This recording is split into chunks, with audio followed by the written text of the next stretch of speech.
Buenas noches. Bienvenidos a esta primera entrega de 3 especiales dedicados a un tema en el que todos están de acuerdo. La lucha contra las drogas a nivel mundial se está perdiendo. Así lo afirman desde humildes cultivadores del Guaviare hasta importantes congresistas de Estados Unidos. En ese país, promotor y financiador principal del Plan Colombia, desde dirigentes, entidades gubernamentales, analistas, hasta gente del común se habla del fracaso de esta lucha. Y la pregunta ya ronda en el ambiente. ¿Será que con la llegada de Barack Obama a la Casa Blanca, el gobierno norteamericano estará dispuesto a cambiar radicalmente esa estrategia que le ha costado tanto dinero y tantas vidas? Pues justo ahora que se respira un nuevo aire en Washington, que se cumplen 10 años del Plan Colombia y que la ONU está a punto de reunirse para evaluar una década de lucha antidrogas. Séptimo día ha realizado esta investigación que duró 8 meses, estuvo en 6 países y consultó cerca de 50 voces. Lo que ustedes están a punto de ver es una investigación sin precedentes que les mostrará la lucha contra las drogas como jamás la han visto.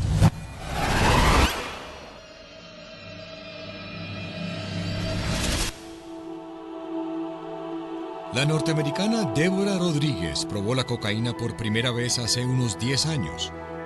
Estas son imágenes de ella grabadas por séptimo día justamente hace una década. Esta es Débora hoy. Ella es una de las aproximadamente 10 millones de personas en Estados Unidos y casi 20 millones de personas en todo el mundo que consumen cocaína habitualmente. Se consiguen demasiado fácil, contra que tenga la plata.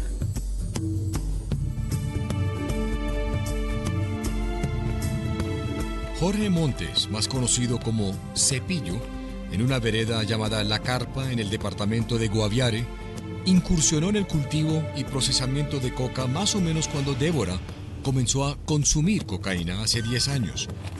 Desde entonces, él ha tenido que trasladarse a diferentes zonas debido a las fumigaciones, pero aún sigue produciendo y ganando. Usted nunca se queda con el puchito en el bolsillo y sin tener comprador.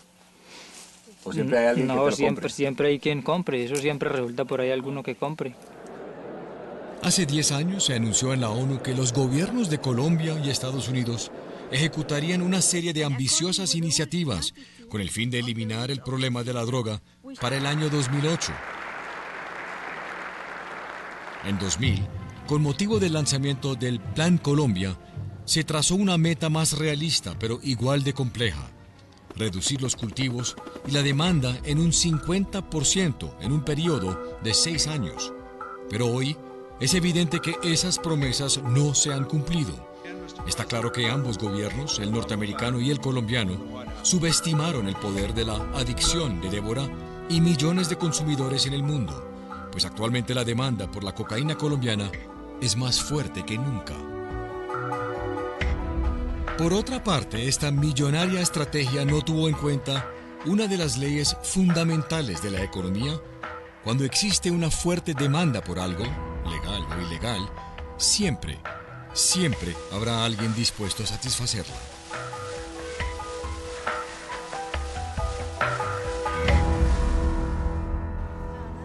Débora y Cepillo no se conocen personalmente, pero están muy conectados, cada uno en extremos opuestos de una larga cadena de producción, tráfico, corrupción y consumo que no ha sido rota. Más que una historia sobre Débora y sobre Cepillo, esta es la historia de una guerra perdida, según muchos, una guerra fracasada, y las múltiples y claras razones que llevaron a esa inminente derrota. Nunca en la historia de esta llamada guerra contra las drogas ha habido tanto consenso entre sectores tan diversos sobre sus cuestionables resultados. Nuestro plan ha sido enviar dinero a Colombia para que ustedes fumiguen y nos saquen de este problema. Que la fumigación resolvería el problema de las drogas, pero no ha sido así. Muchos en el Congreso norteamericano comparten la opinión del congresista Jim McGovern de Massachusetts, quien ha visitado Colombia numerosas veces y quien será uno de los principales asesores del presidente Barack Obama en este tema. No está funcionando para nosotros, no está funcionando para Colombia. Esta frustración es compartida en muchos círculos políticos de nuestro país.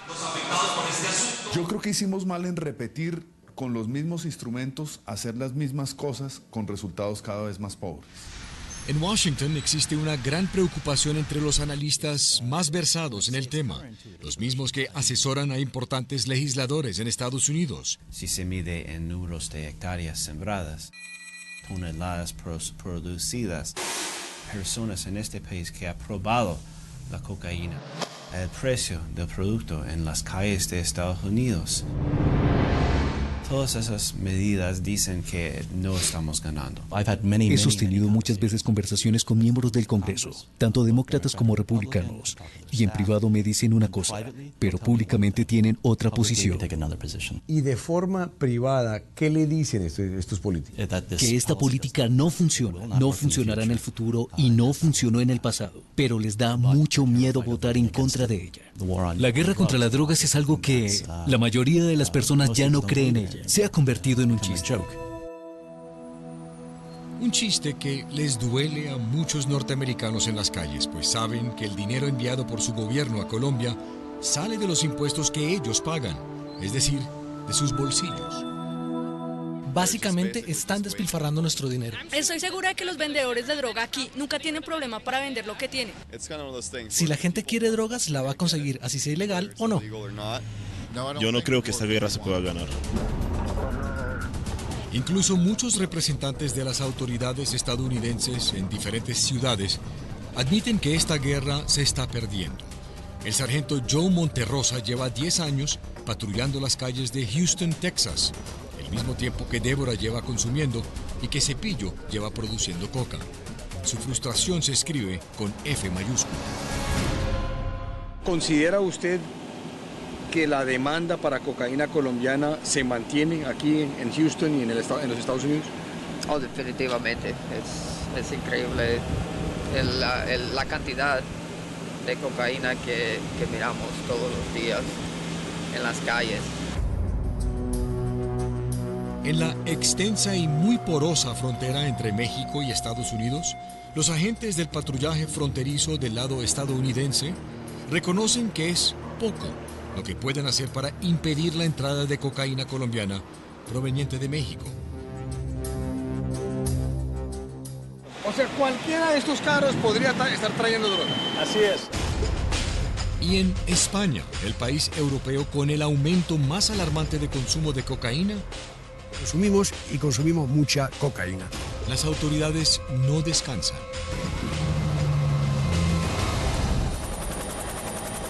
Una realidad que se refleja también en el estudio de la ONU, según el cual, entre 2006 y 2007, los cultivos de coca en Colombia aumentaron un 27%. Antes del Plan Colombia y de las fumigaciones, en el país había unos 6 departamentos con cultivos de coca. Ahora hay cerca de 22. ¿Esta cosecha cuánto lleva aquí sembrada más o menos? Esta coca debe tener aproximadamente unos 6 años. 6 años. ¿Pero está intacta? Sí. ¿Usted cree que el gobierno de Colombia y el de los Estados Unidos está ganando esta guerra contra los cultivos de coca y su procesamiento aquí en el Guaviare? La verdad que no, porque en vez de estar ganando la guerra la estamos ganando los campesinos. Lo que estamos es garantizando una expansión sin fin de las drogas, del conflicto y de esta guerra absurda. Y mientras en el campo ahora hay numerosas parcelas con coca más pequeñas y difíciles de detectar,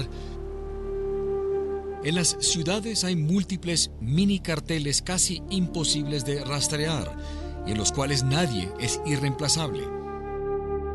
¿Será que ellos se sienten derrotados? En lugares como Dos Quebradas, Risaralda, no. La mafia en estos momentos está en manejar un bajo perfil.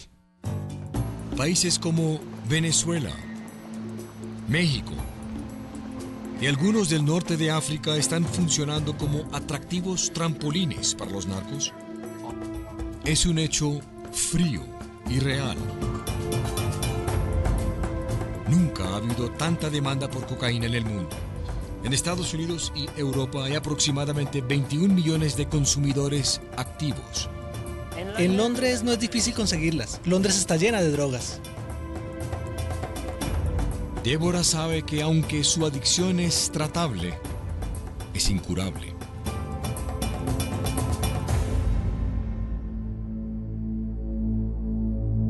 Sí, estoy vieja de milagro, para que vea. Hace 20 años la gente empezaba a consumir drogas hacia los 20 años y hoy en día la gente está empezando a consumir drogas a los 12, 11, 13 años. Si ese solo dato no es pensar que se ha ido perdiendo la guerra, pese a la gran inversión económica que se ha hecho, pues obviamente no sé qué otro dato será. El consumo ha aumentado en toda América Latina, desde la Ciudad de México, la frontera norte de México, hasta Sao Paulo, Buenos Aires y Río de Janeiro. En los medios internacionales se reitera que la guerra ha sido un fracaso. Mientras la demanda no es disminuida acá en casa, no hay ninguna posibilidad de ganar esta guerra contra las drogas ilícitas. Ninguna. Los medios nacionales son igualmente contundentes. Es una estrategia inspirada por Washington en la que el énfasis punitivo contra el productor y el consumidor de drogas sigue prevaleciendo sobre los aspectos de salud pública, prevención, educación, rehabilitación. Es una estrategia cuyo fracaso es evidente. Es claro que los gobiernos de Estados Unidos y Colombia son agentes sesgados en la información que brindan sobre el negocio del narcotráfico y la lucha que ambos libran contra el mal.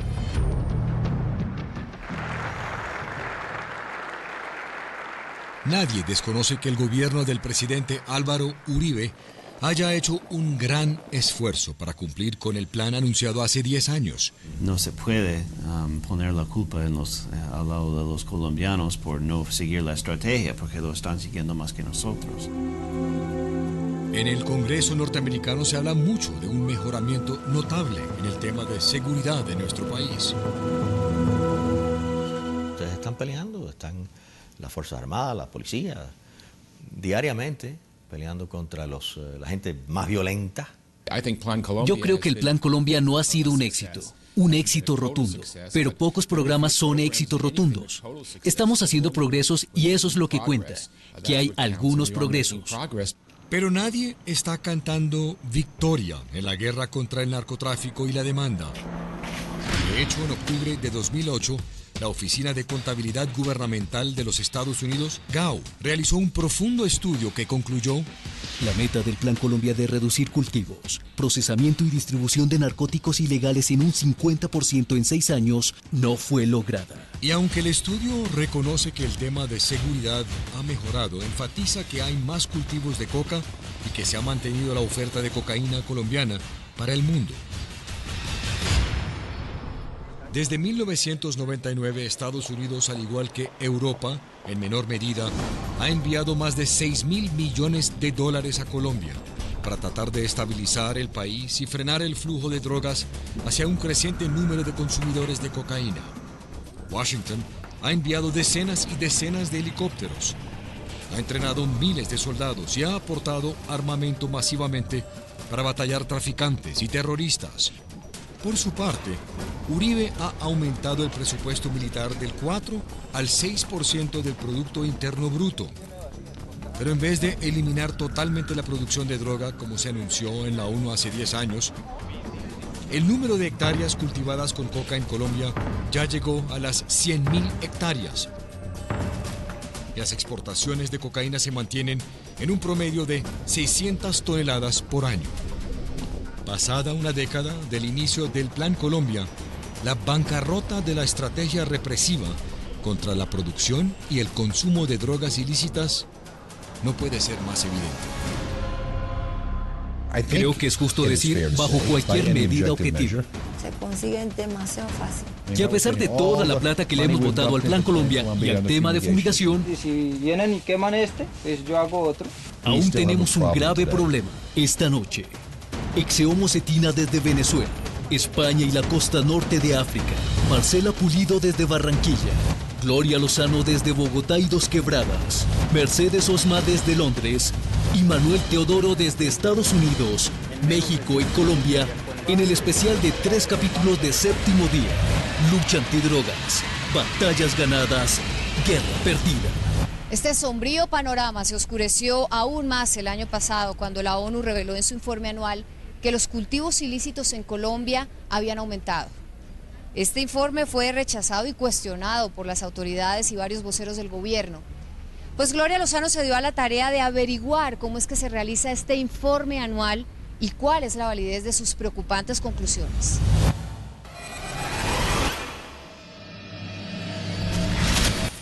Según la ONU, en esta amplia guerra de muchos frentes, la batalla contra la siembra de cultivos ilícitos se está perdiendo. Bueno, lo que resulta muy contradictorio es que el año que terminó, 2007, significó para Colombia su más grande esfuerzo en la erradicación. Bueno, yo lo tomaría como una reacción de cierta frustración. Rodolfo Ginás es el director del SIMSI, Sistema Integrado de Monitoreo de Cultivos Ilícitos de la ONU. Él lleva 9 años realizando este estudio y está perplejo frente a la reacción del gobierno. Frustración en el sentido de que los resultados de la lucha que ellos están desarrollando no se vea reflejado en los resultados de los estudios que nosotros hacemos. De acuerdo con el último estudio del SIMSI, en 2007, los cultivos de coca en Colombia ascendían a 99.000 hectáreas, comparadas con las 78.000 del 2006. Es decir, aumentaron en un preocupante 27%. La reacción no se hizo esperar. Están refinando la metodología y por consiguiente cambiando la forma de medir. Incluso el presidente Uribe amenazó con cancelar el contrato con la ONU. Muy precisos. Argumentando que la metodología utilizada no era la mejor y que por eso las cifras del informe eran inexactas. Depende de la zona. Mira, por ejemplo, estas zonas son zonas de quemas. Yo creo que la medición de Naciones Unidas es buena. Es una medición que tiene también monitoreos en la Tierra, no es solamente de satélites. Y es una medición que uno tiene que creerle. Si los resultados no son buenos, tiene que mirar es la política, no quién hace la medición. Ginás advierte que durante 9 años, mientras los resultados fueron positivos, el informe rara vez fue cuestionado. Pero ahora que hubo un incremento significativo en las cosechas, se produjo un rechazo radical por parte del gobierno. Pero, ¿cómo hace la ONU este controversial documento año tras año? Sus herramientas principales son 6 satélites. Estos potentes satélites tienen la capacidad de tomar fotografías de los cultivos de coca y transmitirlas a expertos en estas terminales computarizadas. Las fotografías son capturadas durante los últimos meses del año, época límite para evaluar el aumento o la disminución de los cultivos ilícitos. Contrario a lo que dijeron muchos funcionarios escépticos del gobierno, todas las fotografías utilizadas en el informe fueron tomadas y escogidas con la mejor tecnología y el mejor criterio, según Ginás. La metodología fundamental es la misma, identificarlos sobre imágenes satélite. El informe de la ONU reveló que en los departamentos de Nariño, Putumayo, Meta, Antioquia, Guaviare, Bichada y Caquetá se concentra el 79% del total de hectáreas de coca del país. El informe de la ONU indicó que la principal razón para el crecimiento de los cultivos fue la resiembra de coca en zonas que años atrás ya habían sido fumigadas, pero que luego fueron olvidadas. También se presentó un aumento en las cifras, porque en años anteriores, con otras metodologías de estudio, no se habían detectado ciertas zonas sembradas de coca, que hoy en día ocupan lotes más reducidos, pero también más numerosos. Con todo este esfuerzo, la disminución de las áreas cultivadas no es la que todos esperamos. Es decir, también aquí hay un nivel de insatisfacción con el resultado. 4 meses después de su publicación, el mismo embajador de los Estados Unidos, William Brownfield, y esta semana avaló el estudio y poco después el gobierno de Uribe, ante la imposibilidad de contar con otra firma internacional que lo hiciera de una manera eficiente y económica, le pidió a la ONU que lo continuara realizando. A este punto, ustedes se estarán preguntando por qué los cultivos ilícitos aumentan si las fumigaciones y la erradicación manual no paran. Manuel Todero viajó al municipio de La Carpa, en el Guaviare, al sur del país, para sumergirse en el meollo de esta guerra, para vivir con los cultivadores de coca su diaria realidad, que al parecer no tienen otra forma rentable de subsistir.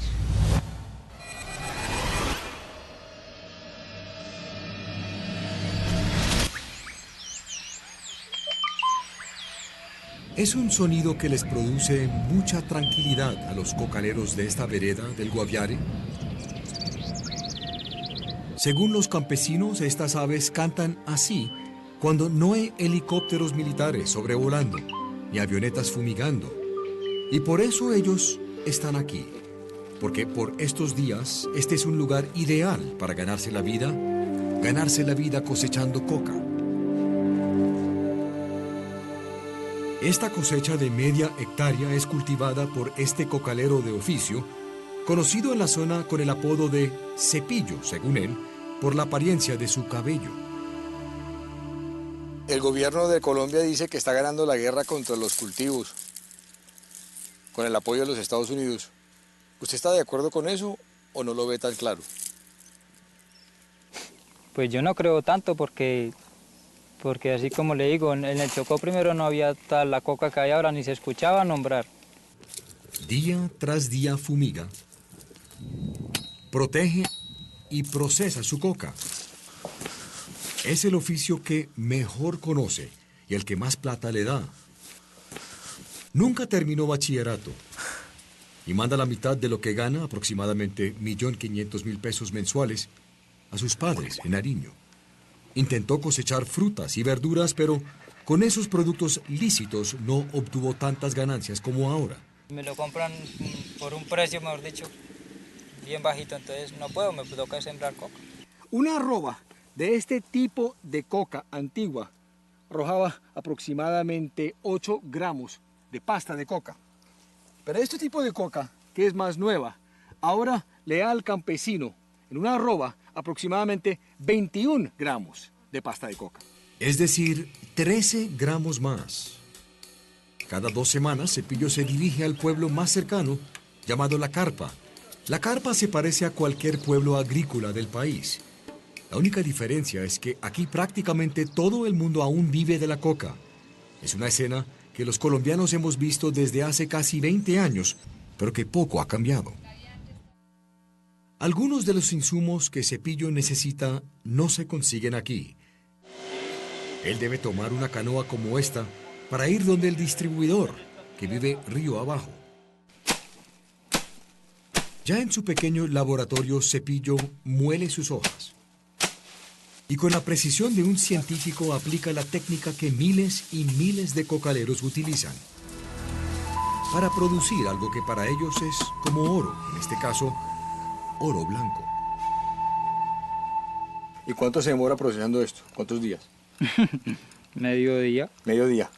La pasta de coca, el ingrediente básico que luego es cristalizado y convertido en el corazón de esta guerra. Cocaína colombiana. 9 de cada 10 gramos consumidos en el planeta proviene de Colombia, de laboratorios como el de Cepillo.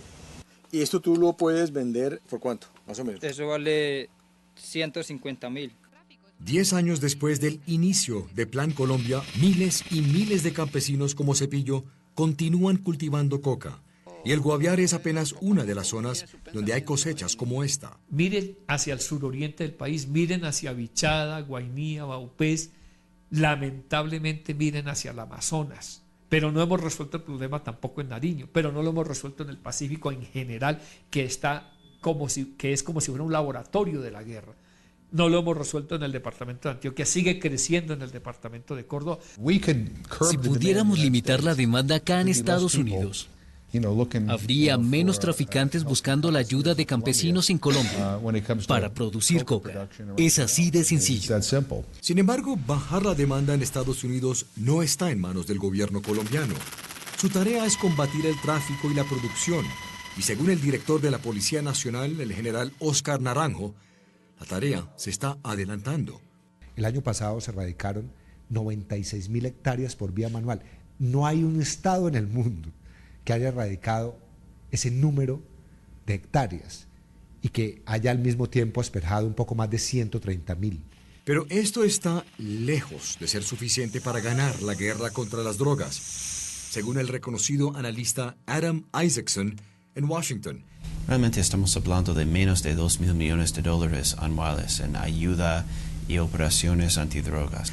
Eso no basta para cerrar ese chorro de drogas que vienen de la región. 2 millones y pico, lo que se gasta en Irak en una semana y media. Pero tampoco es solo cuestión de inyectarle más dinero al Plan Colombia. Para algunos analistas, esta estrategia está mal diseñada desde el principio.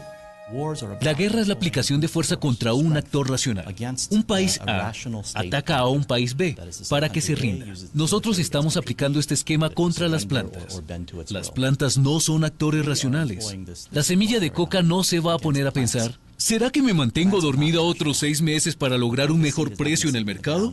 ¿O cuáles serán las posibilidades de que una de esas avionetas fumigadoras me detecte? ¿O cuál será la última amenaza del Congreso estadounidense? Las plantas no son actores racionales. Ellas no obedecen las leyes del Congreso, sino las leyes de la naturaleza y las leyes del mercado. Y ese mercado responde a una persistente demanda que, junto con la persecución policial, eleva los precios de la coca y sus derivados. Por eso el gobierno colombiano ha intentado poner en práctica un programa de sustitución de cultivos para que los campesinos dejen la coca y la reemplacen por cultivos lícitos. Este proyecto lo adelanta Acción Social, dependencia de la Presidencia de la República, dirigida por Victoria Restrepo.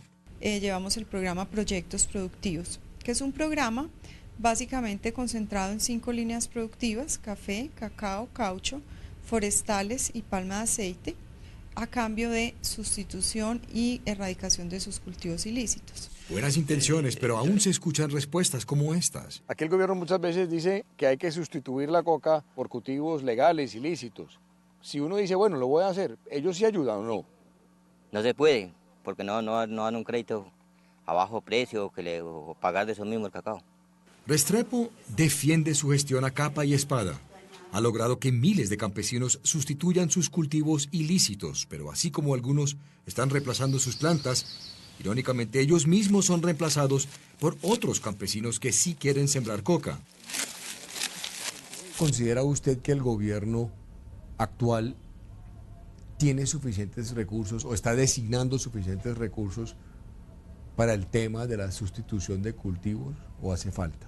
Que uno de los errores es la balanza que está muy desequilibrada entre la inversión que hay para las estrategias de choque, que son, les repito, necesarias en un comienzo, pero no se compadece con la inversión que hay para el desarrollo alternativo, que es realmente el que nos va a dar sostenibilidad en esto. Nos hacen proyectos de que vamos a sembrar caucho, que vamos a sembrar muchas clases de cultivos.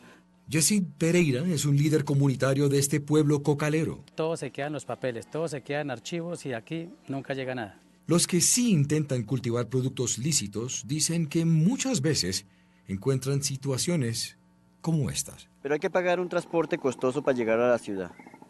Y cuando uno llega a la ciudad, la contesta que le da el comerciante de allí en la ciudad es: le pago a tanto, a un precio muy bajo. Eso, en vez de dar ánimo, da desánimo. Se estima que la ganancia anual por una hectárea de café es de $500, mientras que la ganancia producida por una hectárea de coca es de $5,000, 10 veces más. Irónicamente, en las calles de Estados Unidos, de donde vienen la demanda y el consumo insaciable, también hay empatía con el campesino cocalero. Mientras los campesinos de países como Afganistán y Colombia no tengan otros cultivos para alimentar a sus familias, cultivarán lo que pueden vender. No es su culpa. Necesitamos hablar más de desarrollo comunitario sostenible. ¿Cómo revivir estas comunidades? ¿Cómo ayudar a la gente a alimentar a sus familias? A pagar un doctor, a tomar agua limpia, a tener una vida decente. Eso ayudaría en Colombia más que fumigar todo lugar. Va a ser difícil convencer a los que ponen el dinero para la ayuda exterior aquí a gastar para pavimentar carreteras en Guainía cuando, bueno, ni siquiera podemos pavimentar carreteras en nuestro propio campo en estos días. Yo no estoy en contra del Plan Colombia. Yo estoy en contra de este Plan Colombia. Este Plan Colombia, con claro énfasis militar, es el que está fracasando, dice McGovern, y en eso Isaacson está de acuerdo. Y campesinos como Flaviano Maecha están de acuerdo con ambos. Él conoce muy bien la mentalidad de los cocaleros en el Guaviare, pues durante muchos años fue uno de ellos. Yo veo más fácil llegar, sembrar un cultivo de coca. ¿Por qué? Porque cojo mis gramitos, los echo al bolsillo, salgo a la bodega, el comprador me los compra y me da mi plata en efectivo en donde yo puedo hacer lo que quiera con ella. Aquí en la carpa Guaviare las carreteras son trochas de lodo.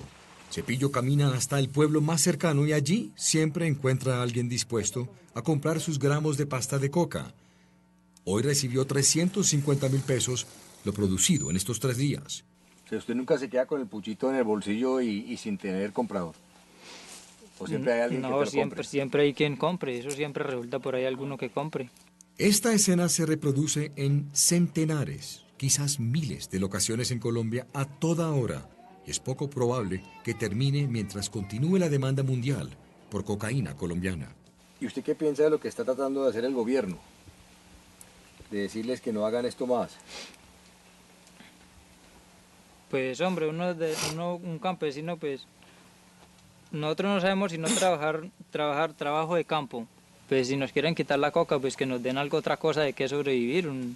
Esa mentalidad de algunos cultivadores que creen tener el derecho de hacer algo ilegal para sobrevivir es otra de las razones por las cuales esta guerra es tan difícil de ganar, según el analista Francisco Tumi. ¿Por qué el campesino al otro lado del río, en Ecuador, no dice lo mismo? Porque según Tumi, el ecuatoriano no es tan individualista como su contraparte colombiana, que solo piensa en sus derechos, pero casi nunca en sus obligaciones con los demás, y menos con el Estado. Yesid Pereira está de acuerdo, y en la mitad de nuestra entrevista con él, llegó una lancha que nos llamó la atención. Tenemos un ejemplo de lo que podría ser una familia que vino al Guaviare de otro departamento. Correcto. Ahí tenemos por lo menos los afrocolombianos que vienen de otros departamentos. Otra de las consecuencias indeseables de esta guerra policiva. El cocalero colombiano se ha convertido en una especie de gitano. Cepillo ha sembrado en media decena de departamentos. ¿Usted dónde ha vivido antes de llegar aquí al Guaviare? En el Valle. En el Valle. ¿Y después dónde? En el Meta. ¿Y dónde más? Aquí en el Guaviare. O sea, usted donde encuentra trabajo en esto, usted se va. Sí, yo me voy para allá a raspar. Y así como llegan al Guaviare, irse tampoco sería un problema. En esta guerra contra los cultivos ilícitos hay un juego, el juego del gato y el ratón. Los ratones simplemente empacan sus mochilas y se van a los departamentos aledaños, en este vasto territorio llamado Colombia. ¿Pero usted sí estaría dispuesto a empacar maletas e irse? Pues yo sí, de que yo me di la cosa grave, tengo que ir a buscar trabajo. Yo no puedo ir sin trabajar. ¿Y dónde se iría? Pues por allá para afuera, para el Meta. Y en Guaviare algunos ya están viendo señales de que pronto será necesario un nuevo traslado. Fumigaron y que no han tenido la manera, hasta la comida la fumigaron y no ha habido nada de ayuda de nada. Entonces, o sea, hasta las cosechas ilícitas también se dañaron. Fumigaron la yuca, todo fumigaron. Estas personas tienen 4 alternativas. Una, se van como desplazados a las ciudades. La otra alternativa es que pasan las fronteras. Eso se está volviendo un problema con los países vecinos. La otra alternativa es meterse en la guerra. Si a mí me fumigan y no me dan alternativa, entonces me voy con la guerrilla, me voy con los paras, me meto a los soldados campesinos, me meto en la guerra. La otra opción es la más fácil, irse a sembrar coca donde no los fumiguen. Y eso es exactamente lo que piensa hacer Demetrio Mosquera, quien lleva 3 años en el Guaviare, pero ya se va. ¿Pero se va a cultivar en otra parte? ¿Usted cuando ve ese helicóptero y cuando lo escucha, ¿en qué piensa? En el viaje de una vez. O sea, ya con escuchar ese helicóptero, usted está pensando en el próximo departamento donde se va a ir. Exactamente. ¿Usted qué tiene que empacar? La ropa y salir. Demetrio nos dijo que se va para El Bichada a sembrar más coca. Con el atardecer se produce una sinfonía de sapos. En este sector del Guaviare, las aves regresan a sus árboles. Esta tierra está viva, es fértil. Aquí hay pocos indicios de que esta guerra se está ganando. Por el contrario, algo en el sonido de los sapos y en el rostro de personas como Cepillo hace sentir que se está perdiendo. Después del corte, estos mismos cultivadores que ustedes acaban de conocer nos contarán cuáles son sus secretos para salvar sus plantas en medio de esta guerra, la fallida guerra contra las drogas. No se vayan. Lucha antidrogas, batallas ganadas, guerra perdida. Lucha antidrogas, batallas ganadas, guerra perdida. Por ahí dicen que echa la ley, echa la trampa. Esa parece ser la consigna de miles de cultivadores de coca que se han inventado las más ingeniosas formas para proteger sus plantas del letal glifosato. Manuel Teodoro estuvo con ellos.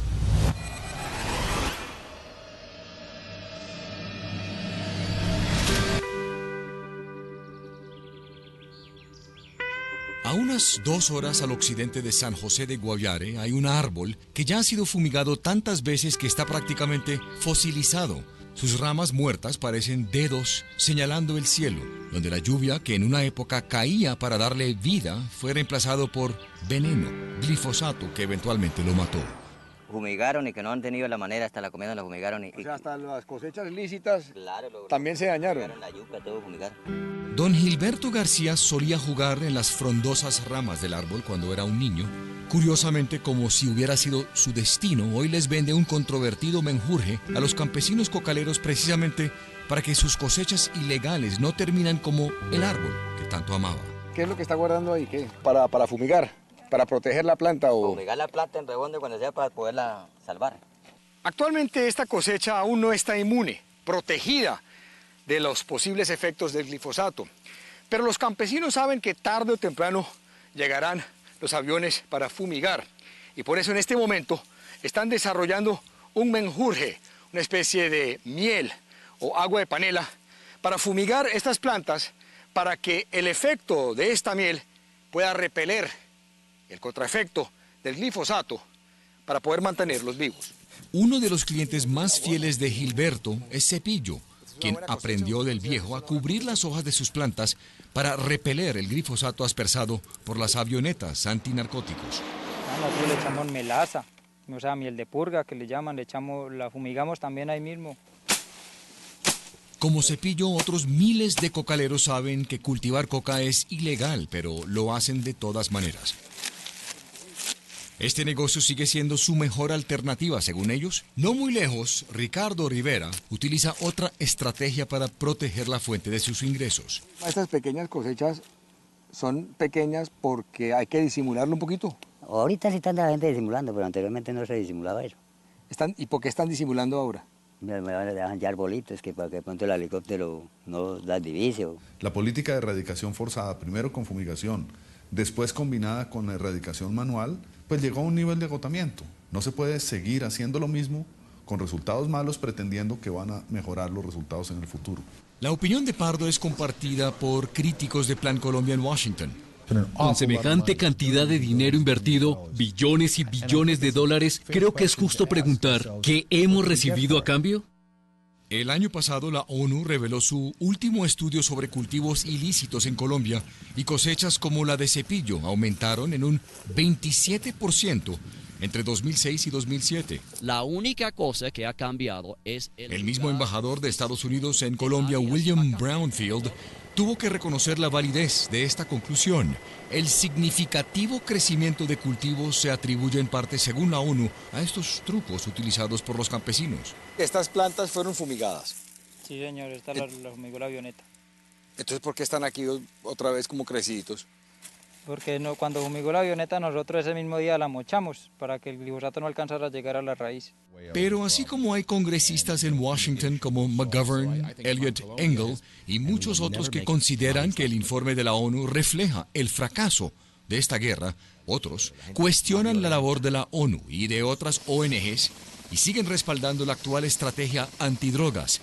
Ese es el caso de Lincoln Díaz Balart, representante republicano por la Florida, de origen cubano.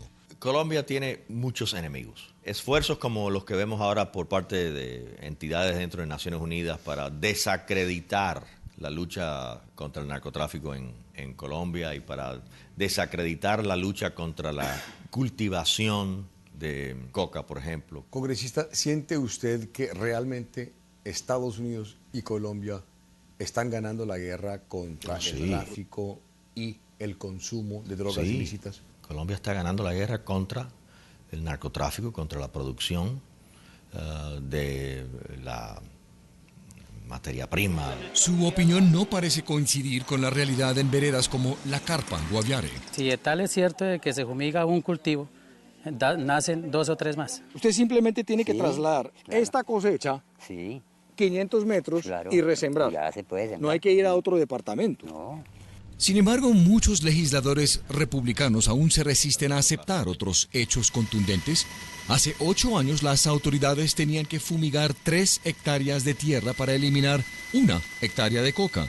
Ahora tienen que fumigar más de 20 hectáreas para lograr lo mismo. Hace 8 años había cultivos de coca en 5 departamentos de Colombia. Hoy están en más de 20. Uno siente una brecha enorme entre los dos países en cómo se percibe lo que está pasando. Desde seguridad a derechos humanos a política antidrogas, es como en ambos lados se está hablando de 2 países muy distintos cuando se habla de Colombia. Nunca se ha definido bien quién es el enemigo principal, si el campesino productor, si los intermediarios, si el crimen organizado y las mafias, si los consumidores, ¿no? El punto del profesor Durán de la Universidad de Texas es ampliado por el reconocido analista Sanho Tree. Usted nunca logrará una rendición coherente de todos estos actores individuales. No hay un alto comando internacional de la narcoeconomía que dice, bueno, estamos derrotados, todos frenen ahora, traficantes no más, consumidores paren, cultivadores dejen de sembrar. Eso nunca sucederá. Por eso, por décadas, hemos estado lidiando una guerra contra un enemigo que es literalmente incapaz de rendirse. Esta guerra es, por definición, una guerra para siempre. Estamos estancados en un pantano.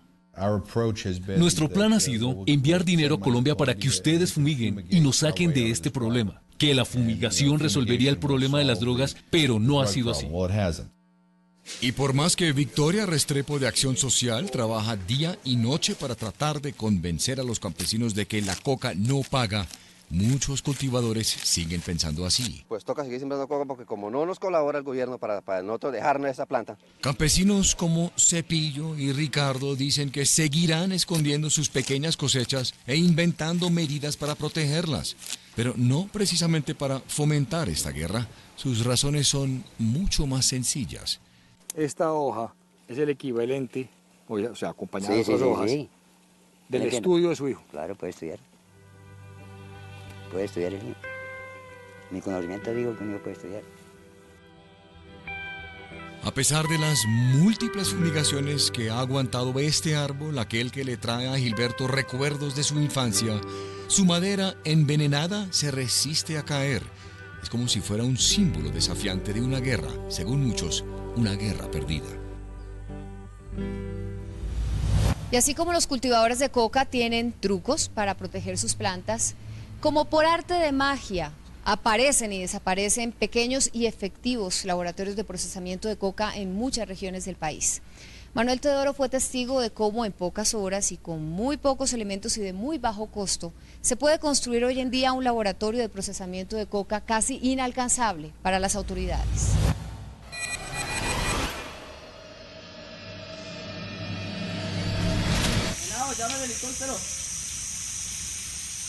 Para las autoridades colombianas esta escena es como un trofeo. Imágenes de destrucción de laboratorios de procesamiento de cocaína en departamentos como Putumayo son muy conocidas en nuestro país. Cuando le dan la vuelta al mundo, muchos extranjeros pueden pensar que esta guerra se está acabando, que habrá menos cocaína colombiana en el mercado internacional, que los precios en las calles de sus ciudades se dispararán y que disminuirá el consumo por parte de sus adictos. Están muy equivocados. Lo que se hizo en el Putumayo en el año 2002 al 2004 fue muy exitoso. Lo que pasa es que no era nacional. Entonces la coca salió del Putumayo, pero la coca se pasó a Nariño, la coca se pasó al Catatumbo, la coca se pasó al Guaviare, la coca se pasó al Bichada. Y donde hay cosechas, hay laboratorios para procesar coca, cada vez más fáciles y más baratos de montar. Encontrar un laboratorio improvisado cerca de las selvas, las junglas aquí en el Guaviare no es difícil. Con un buen contacto y un poquito de confianza, uno puede encontrar laboratorios improvisados como este. Aquí es un laboratorio donde un campesino que encontramos convierte la hoja de coca en pasta de coca. Y este laboratorio que estamos viendo aquí a mi derecha se puede montar en menos de 2 días. Pero así como se desmonta de fácil y de rápido, también se puede desmontar en menos de 1 día para trasladarlo a otro departamento aquí en Colombia. El de Cepillo es típico. Montar un laboratorio improvisado como estos, esto es relativamente fácil, ¿cierto? Claro, no es sino tener el caucho, comprarlo y le resto las varas en este monte lo que hay. ¿Cuánto vale en pesos colombianos montar un pequeño laboratorio con esta cosecha? Más o menos. Usted, por ahí unas 2 canecas, una timba de guarapiar y unos 2 baldes. ¿Y eso cuánto podría costar? Diga usted... 2 millones, 3 millones. No, por ahí unos 300.000 pesos. Aquí es donde Cepillo convierte la hoja de coca en pasta de coca.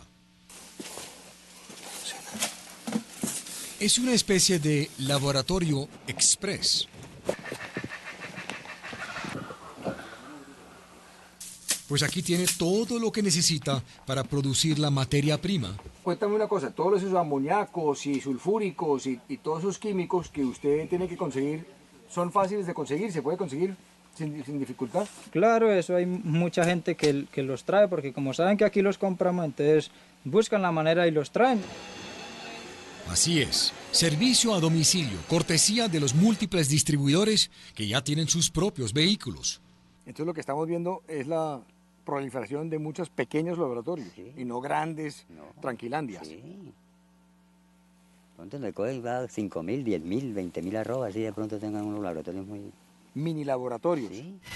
El gobierno ha sido agresivo en la destrucción de muchos laboratorios, pero cada vez que se destruye uno, el productor puede tener otro listo en cuestión de 1 día. Victoria Restrepo, directora de Acción Social, reconoce que ante situaciones como esta se requiere mayor coordinación para enfrentar esta guerra tan difícil de ganar. La ejecución es muy dispersa. Nosotros tenemos, por ejemplo... ¿Falta enfoque? No, dispersión y falta de integralidad. Todo el tema, por ejemplo, de extinción de dominio se maneja a través del ADN bajo la coordinación del Ministerio del Interior y de Justicia. Todo el tema de aspersión se maneja en la policía a través del Ministerio de Defensa. Todo el tema de erradicación manual lo manejamos nosotros a través de Acción Social. Cuando muchos congresistas en Washington ven estas imágenes, su primera reacción es llamar a Adam Isaacson. Cuando vuelvo de Colombia me pregunta, ¿las cosas sí están mejorando o no? Es una pregunta muy simplista y realmente no entiende la complejidad del asunto. No, exacto. Cepillo y su socio Ricardo están produciendo mucha pasta, pues tuvieron una buena cosecha hace poco. Aquí hay aproximadamente 50 gramos de base pasta de coca, pero esto hay que convertirlo en cocaína y de aquí se podrá sacar unos 30 gramos de cocaína pura. Si suponemos que cada gramo en los Estados Unidos en las calles puede costar unos $80, aquí estamos hablando del equivalente de la materia prima para producir y vender $2.400 de cocaína pura en una calle de una ciudad como Nueva York. Su meta ahora es aprender a cristalizar la pasta para convertirla en cocaína pura, pues los hornos y los químicos necesarios para hacer esto son más baratos, dice, y ese aspecto del negocio es más lucrativo. ¿Sigue siendo un buen negocio? Claro, que sí, buen negocio, claro. Si no fuera así, nosotros no estamos por acá con tantas cosas de la ley que hay, que ley 30 y que todo eso, pero como sigue siendo buen negocio y hay quien la compre, pues nosotros seguimos. Sigue siendo un buen negocio y hay quien compre, especialmente a miles de kilómetros de distancia de la carpa Guaviare, en Europa y Estados Unidos. Después del corte, Manuel Teodoro los llevará al corazón del tráfico y el consumo de las drogas en Houston y Miami, donde la cocaína colombiana sigue lloviendo. No se vayan. Lucha antidrogas, batallas ganadas, guerra perdida.